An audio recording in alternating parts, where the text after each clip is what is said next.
The April 2009 Supercompra Supermercado Biohazard Part 1.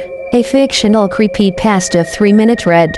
On April 16, 2009, Supercompra Supermercado opened like any other Thursday. Employees stocked shelves, the bakery filled the air with the smell of fresh bread, and customers crowded the aisles looking for weekly specials. Luis Herrera, a warehouse employee, was halfway through unloading frozen food when a refrigeration alarm began beeping. It wasn't unusual, the same cooler had been acting up for days. He walked to the back of the warehouse and opened the heavy steel door. Inside, everything looked normal. Boxes of frozen food were neatly stacked, and the temperature gauge showed nothing out of the ordinary. As Luis reset the alarm, he caught a strange smell. It wasn't spoiled food or cleaning chemicals. It smelled metallic, like rusty iron mixed with old coins. The odor disappeared as quickly as it had come. Luis ignored it and returned to work. An hour later, another alarm sounded. This time, the smell was much stronger. Another warehouse worker, Daniel, noticed it too.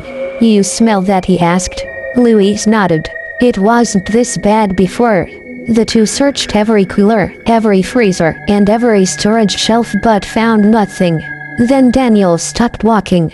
On the floor beneath one of the storage racks was a patch of fine black dust. "What is that?" He reached down and touched it with his glove.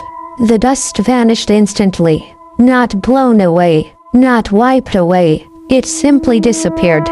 Luis stared at the clean concrete floor. Neither of them could explain what they had just seen. As they stepped away, a different alarm echoed through the warehouse. Neither man recognized the sound. It came from an old hallway rarely used anymore. The lights flickered as they walked toward it. At the end of the hallway stood a faded yellow steel door. Bolted to it was a weathered sign that read, "Authorized personnel only." Luis frowned. "I've worked here for 6 years. I've never seen this door." He tried the handle.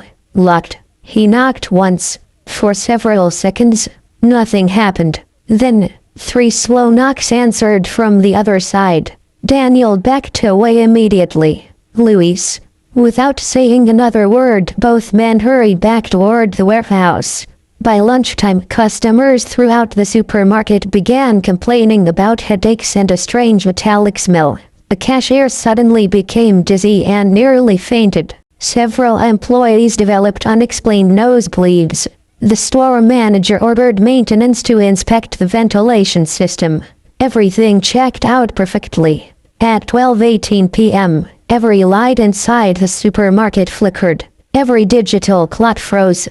The background music stopped. Then every speaker burst into loud static. A calm voice echoed throughout the store. "Attention. Biohazard containment status unstable." The announcement lasted only a few seconds. Employees rushed to the security office, believing someone had accidentally activated an emergency recording. No one had touched the system. Customers began leaving their shopping carts behind and heading for the exits. Luis looked toward the warehouse. The metallic smell had become almost unbearable. Then he heard it again. 3 slow knocks. This time, they didn't come from the hallway. They came from somewhere inside the warehouse. A shadow moved between the storage racks. For just a second, Luis thought he saw someone wearing an old yellow protective suit standing perfectly still in the darkness. He blinked. The figure was gone.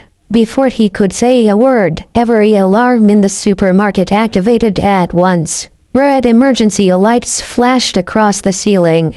Employees froze. Customers screamed. Then the speakers crackled. "Oh,